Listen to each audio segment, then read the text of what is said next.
नमस्ते दोस्तों, मैं जितेंद्र कुमार आपका स्वागत करता हूं जितेंद्र स्टडी पॉइंट्स में। मैं जितेंद्र आपको आज पढ़ाने वाला हूं वर्णमाला।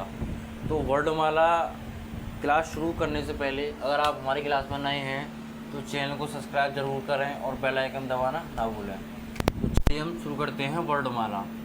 आज का हमारा टॉपिक रहेगा वर्णमाला। वर्णमाला क्या है? तो सबसे पहले इसकी परिभाषा, वर्णों के क्रमबद्ध समूह को वर्णमाला कहते हैं। आप साथ के साथ नोट्स भी बना लीजिए, क्योंकि वर्णमाला वह एक टॉपिक है कि जिसने वर्णमाला कवर कर ली वो समझे हिंदी में कम से कम 5 से 10 नंबर उसके पक्के। वर्णमाला क्या होती है? वर्णमाला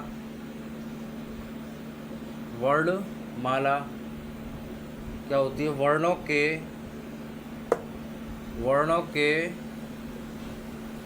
क्रमबद्ध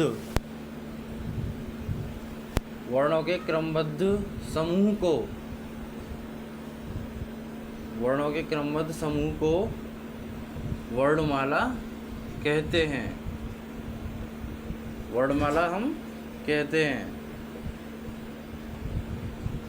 या हम इसको ऐसे लिख सकते हैं, वर्णों के व्यवस्थित रूप को वर्णमाला कहते हैं। हम इसको ऐसे लिख सकते हैं, वर्णों के व्यवस्थित रूप को वर्णमाला कहते हैं।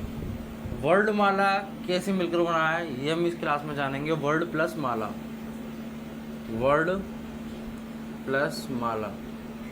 वर्णमाला दो शब्दों से मिलकर बना है, वर्ड प्लस माला। वर्णमाला अगर आपसे पूछा जाए, किसी क्वेश्चन में आपसे पूछ लिया वर्णमाला किन शब्दों से मिलकर बना है, तो आप कहेंगे वर्णमाला दो शब्दों से मिलकर बना है, वर्ड प्लस माला। तो वर्ड होती है हमारी ध्वनि, हम इसे भी जानेंगे, और माला होता है हमारा समूह। आपने देखा होगा माला को पहनते हुए, चंदन की माला, और आपने काफ़ी माला देखी होंगी। तो ध्वनि और वर्ड। नेक्स्ट है हमारा भाषा की इकाइयाँ। भाषा की इकाइयाँ दो होती हैं। भाषा की इकाइयाँ मौखिक,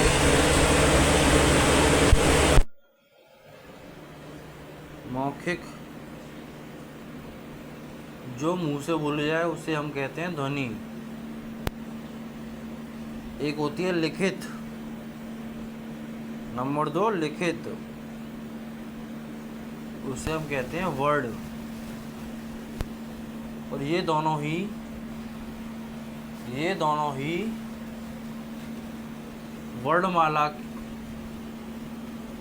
वर्णमाला का ही रूप है। वर्णमाला का ही रूप है।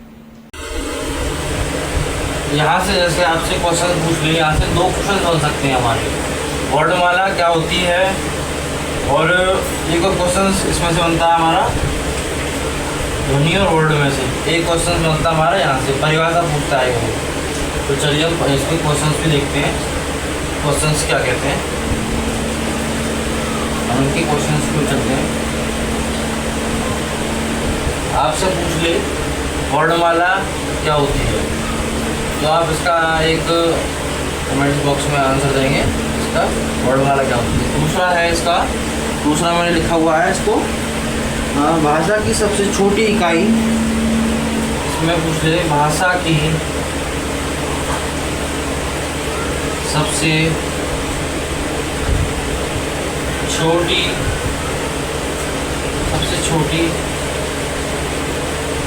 लिखित इकाई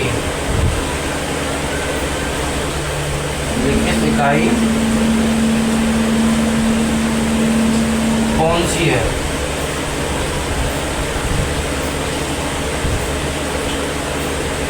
तो आप क्या जवाब देंगे इसको?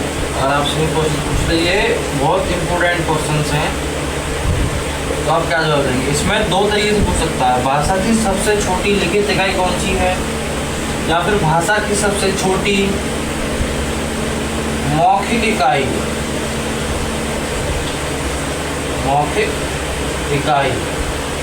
इसको हटा के लिखित भी बोल सकता है और मौखिक भी बोल सकता है। तो आपका जवाब होना चाहिए लिखित इकाई के लिए तो वर्ड, और मौखिक इकाई के लिए ध्वनि। वर्ड एक लिखित इकाई है, लिखित इकाई। ध्वनि एक मौखिक इकाई है।